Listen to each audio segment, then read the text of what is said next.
I'm Ellie, and this is where my journey begins. I grew up in a small town, moving from one foster home to another until I finally found a place with the Thompsons. They gave me the priceless gift of stability, something I had longed for all my life. Life was pretty plain until I headed to college, becoming the first in my foster family to venture into the big city. I immersed myself in studying languages, with Japanese being my focus. After working tirelessly, I landed a job as a translator at an international trading company, a huge achievement for a small town girl like me. One ordinary Tuesday, I walked into a cozy cafe near my office and ordered my usual black coffee. That's when I saw him. Jack, tall and with a smile that could light up a room. He was on his phone, looking all business yet somehow relaxed. When our eyes met, I felt an undeniable connection. "Hey, I've never seen you here before," I said, trying to sound casual as I settled into my seat with my coffee. He looked up, his smile widening. "Just trying to escape the office chaos." "I'm Jack," he said, extending his hand. I shook it and felt a spark. "I'm Ellie. So what brings Mr. Escape the office to my favorite spot?"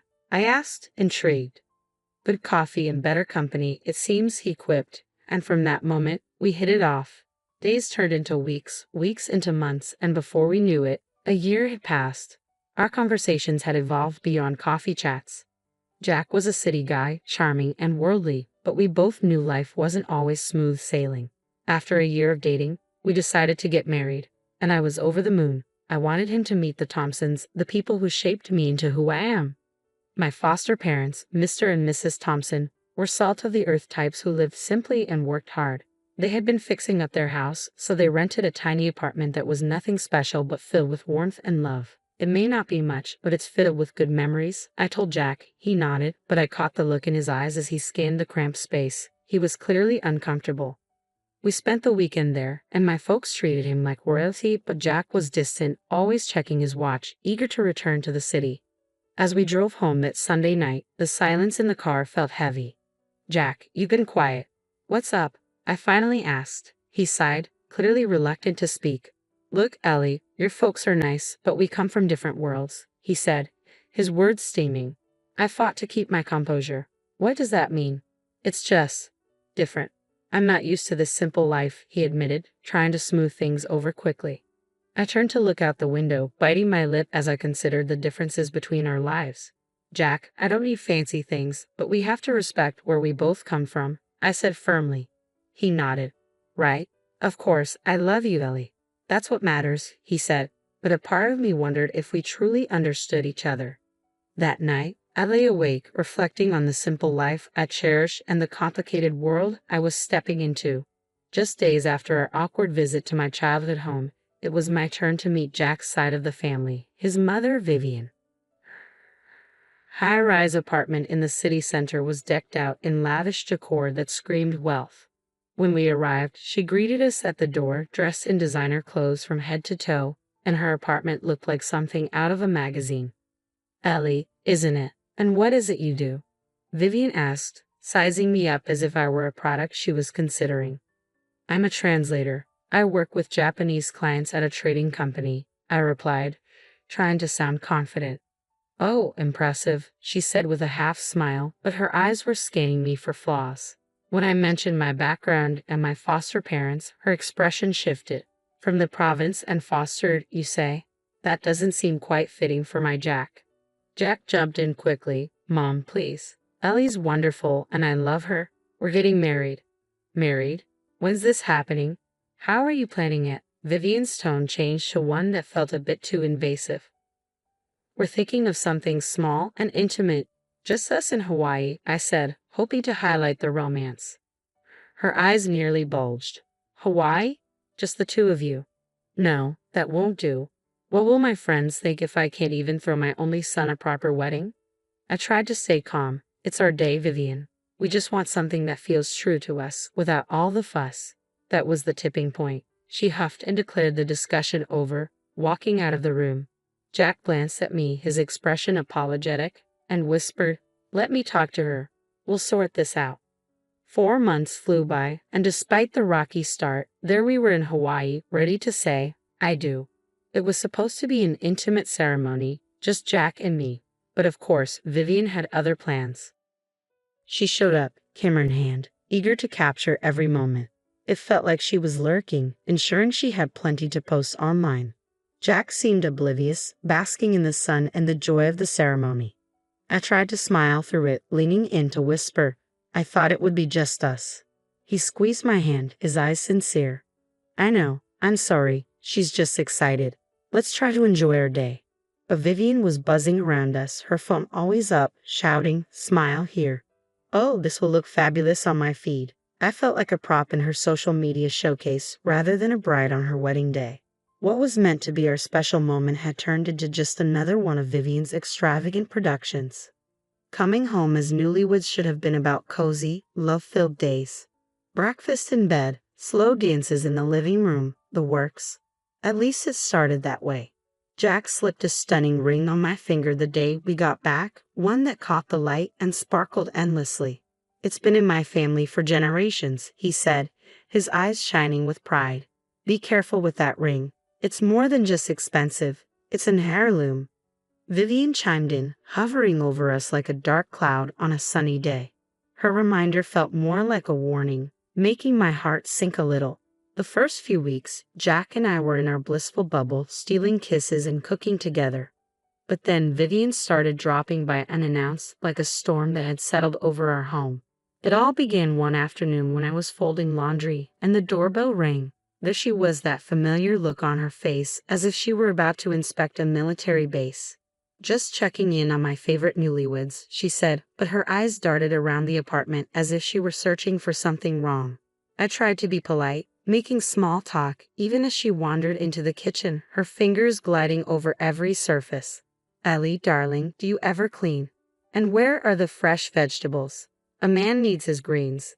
Her tone dripped with disapproval. Jack just shrugged it off later when I told him, "She means well, babe. Just try to go with it." Go with it. My frustration bubbled up. "Jack, she's treating me like I'm on trial in my own home." He kissed my forehead casually, as if that would solve everything. "She's lonely, Ellie. Let's cut her some slack." But that slack turned into something else entirely. It escalated until one day I came home late from work, riding high on the excitement of signing a major contract with a new client from Japan. That is, until I found Vivian in my living room, an uninvited storm brewing. "I heard you've been spending a lot of time at that office late nights." She raised an eyebrow, her voice thick with suspicion. "Yeah, it's a big project. Lots of new opportunities." I tried to explain, but she clearly had other ideas. 2 days later, she personally showed up at my office, counting the men working with me out loud and loudly suggesting I could be having an affair with one of them. Without invitation, she barged into my boss's office, eyeing him because he was elderly, and declared, "Well, she definitely won't mess with the old man." I was mortified, my face burning as red as a beetroot. I demanded she leave and apologized profusely to my boss and colleagues for the disruption. Thankfully, Mr. Jackson had a sense of humor and just laughed it off. But the damage was done. That night, I lay awake, wondering how we'd gotten here. I'd had enough. I cornered Jack in our bedroom, my voice low and tense. "Your mom crossed the line today, Jack. She's accusing me of cheating, and it has to stop." He sighed deeply, weariness etched on his face. "Please just try to get along for me." But getting along increasingly felt like just putting up with nonsense. Things between Jack and me were getting rocky, largely due to Vivian's constant whispers in his ear. Jack had begun to nitpick everything about me, my clothing choices, my work hours. He had never minded before, but suddenly everything was an issue. "Ellie, why do you have to wear that to work?" He frowned one morning as I got ready. I was simply wearing a blouse and skirt, nothing fancy. "It's professional, Jack. What's wrong with it?" I replied, adjusting my skirt. "It's too much. You're just inviting comments from all those guys." His tone had a sharp edge, and I realized this was about more than just my outfit. This became a regular occurrence, but it peaked on my birthday. My boss gave me a small gift, just a book with a note that read, "To my practically daughter." It was an innocent, kind gesture, but Jack blew it out of proportion. "You see? That's exactly what I'm talking about. Why is he giving you gifts?" "It's not right, Ellie." Jack was furious when he saw the book. "It's just a book. He's like a father figure to me." I tried to explain, but Jack's eyes were clouded with suspicion, all thanks to Vivian's meddling. The tension at home had become unbearable, so I was relieved to head out on a business trip to a neighboring city. Our company was setting up a new factory, and I looked forward to a break from the drama. The trip went smoothly, and I was wrapping up with dinner alongside our Japanese partners when I noticed shadows lurking near the restaurant. My heart raced as I walked toward my hotel. The dimly lit street made me uneasy, and the shadows crept closer. Panicked, I asked two colleagues to walk me back. As we neared the hotel entrance, the light from the lanterns revealed who was following me: Jack and Vivian. "What the hell, Jack? What are you doing here?" I blurted out, unable to hide my shock. Vivian stepped forward, her expression twisted in anger. "We're making sure you're not up to any trouble. We can't trust you around all these men," she spat. My colleagues stared in disbelief, and I felt my face burn with embarrassment. "This is ridiculous. You're both acting like I'm some kind of criminal." But Vivian wasn't having it. "I'll be telling your parents about this. They should know what kind of woman you've turned out to be." I couldn't hold back a bitter laugh. "Go ahead. They'll laugh you out of town." The ride back was silent. Jack and his mother sat in the front, leaving me alone in the back seat, staring out the window as city lights blurred into streaks of color. Tears filled my eyes. I was married to the man I loved, yet I felt trapped in a nightmare, with Vivian as the relentless specter that wouldn't go away. When Vivian actually followed through on her threat and showed up at my parents' place, I was in disbelief. I couldn't believe it when Mom called, her voice trembling as she recounted the situation. "She's here, Ellie," my mother said, tone strained. "She demanded to see your father right away." So, I gave her the address to his workshop, my heart sinking as I realized how far this had gone. I felt my stomach drop as my mom spoke. "Dad's at his workshop, where he spends most of his days crafting and creating. He's truly in his element," she continued, her voice steady but laced with tension.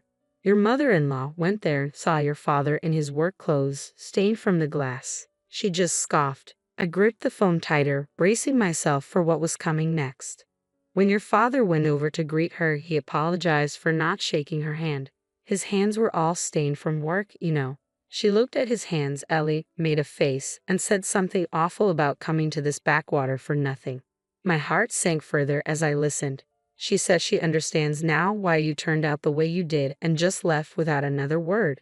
"Thanks for telling me, Mom. I need to think about what to do." I hung up, feeling a tumult of anger and hurt swirling inside me. It wasn't long before Vivian made her next move. The very next day, she cornered me in the living room, her eyes cold and judgmental. "Ellie, now I see where you get your manners, or should I say, lack thereof. Your father is just an ordinary worker, his hands permanently dirtied. What kind of upbringing, what kind of manners could you possibly teach any children?" I shuddered at her words. They struck me like daggers. But before I could respond, Jack walked in. Instead of defending me, he went straight to his mother, taking her in his arms. "Mom, I'm sorry about all this. Ellie's family, they're just different from us." That was it. The last straw. I couldn't believe what I was hearing. "Different? Is that your way of saying my family isn't good enough for your high standards?" My voice broke, the hurt too deep. Jack looked at me, his eyes empty. "It's just how things are, Ellie. We come from different worlds." "So that's it, huh?" My voice rose, thick with emotion. "If I'm such a disgrace, why don't we just end this? If I'm so beneath you, let's get a divorce." Vivian's eyes lit up, almost gleefully. "Well, that sounds like a splendid idea." Jack just nodded passively. "Maybe that's for the best." I spent the night in our guest room, tears streaming down my face as Vivian's every word replayed in my mind. Each dismissive glance from Jack, the life I thought we were building, it all felt like a lie. The early morning light filtered through the blinds, casting a soft glow across the room as I sat on the edge of the bed, phone in hand. It was time to make some difficult but necessary calls. First on my list was my boss, Mr. Jackson, whose kindness had always made the stresses of work bearable. "Mr. Jackson, it's Ellie," I started, my voice shaky. "I'm facing some personal issues and need to take some time off. I can take it unpaid if necessary." "Ellie," he replied quickly, concern evident in his voice. "You're one of our most valuable team members. Take a paid vacation, sort things out, and come back when you're ready. We'll manage here." His generosity brought a lump to my throat. "Thank you, Mr. Jackson. I can't tell you how much this means to me." Next, I dialed my mother. who had always been my anchor in any storm. As soon as she answered, I spilled everything, my words tumbling out in a torrent of emotion. Mom, it's all falling apart here. I can't do this anymore with Jack and his mom. It's just too much. Her voice was calm and soothing. Ellie, we've been prepared for this call. Your father and I are on our way. Just pack what you need. As I ended the call, I glanced around the room, my eyes landing on the few personal items I brought into this house, none of which felt like they belonged. I started packing, each item a reminder of the life I thought I'd build with Jack. Vivian appeared at the doorway, her presence like a dark cloud. Remember, Ellie, only take what you bought with your own money. Don't think about grabbing anything else, she said, her voice cold and accusatory. It wasn't long before I heard the gravel crunch under the tires of an old vehicle. Looking out the window, I saw the familiar beat-up pickup truck that belonged to my parents. Jack and Vivian followed me outside, their expressions a mixture of smugness and curiosity. As my parents' truck pulled up, Jack scoffed loudly. Sure that old thing will even make it back? My father stepped out, a quiet strength emanating from him as he faced Jack without a word. He handed over the divorce papers, his eyes steady and unwavering. Jack grabbed the papers and signed them with a smirk, his mother chuckling beside him, glad to be rid of this mess. We arrived at my parents' home, a large, imposing structure that felt more like a sanctuary now. I spent the next few hours unpacking and trying to settle my nerves. The peace of the familiar surroundings slowly calmed me. That evening, as I sat looking out at the garden, my phone rang. It was Vivian. Ellie, you need to return the ring. It's a family heirloom, not a parting gift. I held the phone away for a moment, taking a deep breath before responding. Vivian, that ring was given to me as a wedding gift. If you want it, come and get it yourself. The morning light was just beginning to spill over the horizon. When I spotted Jack and his mother, Vivian, from the upstairs window, they stood at the gate, staring up at the house as if they had wandered into a fairy tale. Their expressions of disbelief were almost comical. A smirk crept across my lips as I watched them from behind the curtain. They looked so out of place against the backdrop of my large, meticulously landscaped front yard, their confusion palpable. I turned away from the window, hearing my parents downstairs, and joined them. We shared a knowing glance before stepping outside. Calm and collected, my parents walked past Jack and Vivian without a word, heading straight for the garage. They pretended not to notice the bewildered stares from my estranged husband and his mother. As the garage door swung open, revealing 3 sleek, high-end cars, I could hear Jack's sharp intake of breath. My father chose a gleaming black sedan, and we all climbed in. Just as we were about to pull out of the driveway, Jack finally found his voice. Ellie, what is all this? This house? These cars? I stepped out of the car, approaching them with a calm I hadn't felt in months. This is my family home, Jack. My father owns a glass factory and several commercial properties. This is where I grew up. Vivian's face contorted in confusion. But your father, he was wearing work clothes. His hands were dirty. I couldn't help but smile at her naivety. Yes, Vivian, he was launching a new product line. It's a tradition in his company to get involved hands-on. It doesn't mean he's not successful or wealthy. They stood there, stunned, unable to reconcile the image of the hard-working man they'd seen with the opulence surrounding them. At that moment, a group of neighbors approached, their faces bright with smiles. Good morning, Mr. Thompson. We heard about your latest charity event. It's wonderful what you're doing, and you've got our support in the mayoral elections. One of them called out cheerfully. My parents nodded and thanked them, while Jack's face twisted with a mixture of awe and regret, his eyes darting between his mother and me. Vivian looked as though she had swallowed something bitter, her earlier arrogance washed away by the undeniable reality before her. I turned back to the car, giving Jack and Vivian one last look. Well, I guess you see things a little differently now, I said, not unkindly. Their expressions of shock and realization confirmed that the past, with all its hardships and heartaches, was finally behind me. But before I could savor the moment, Jack made his move. He shoved his mother aside with such force that she stumbled. It's all your fault, you know. You pushed her away with your nonsense, he shouted at her, bitterness lacing his words. Turning to me, his demeanor shifted completely. He rushed over, trying to pull me to an embrace, his hands reaching out as if he could erase everything with a simple touch. Ellie, please listen to me. We were good together, weren't we? I love you. I really do. he pleaded, his voice a desperate whisper. I recoiled from his touch. The warmth we once shared had long been extinguished by his betrayal. Stop, Jack. Just stop, I said firmly, pushing him away with all the strength I could muster. Quickly, I got into the car, my heart pounding. Without a word, my father pressed the remote control, and the garage doors began to close behind us. Jack and Vivian stood there, calling out, their voices a blend of desperation and disbelief. Ellie, please forgive us. We didn't mean any of it, Jack yelled, his voice cracking. Vivian, scrambling for the dignity she'd lost, joined in. Ellie, my dear, I was wrong. Please. As we drove away, the finality of the moment weighed heavily on me, but a part of me craved closure, a definitive end to this chapter of my life. When we reached the end of the driveway, I asked my father to stop the car.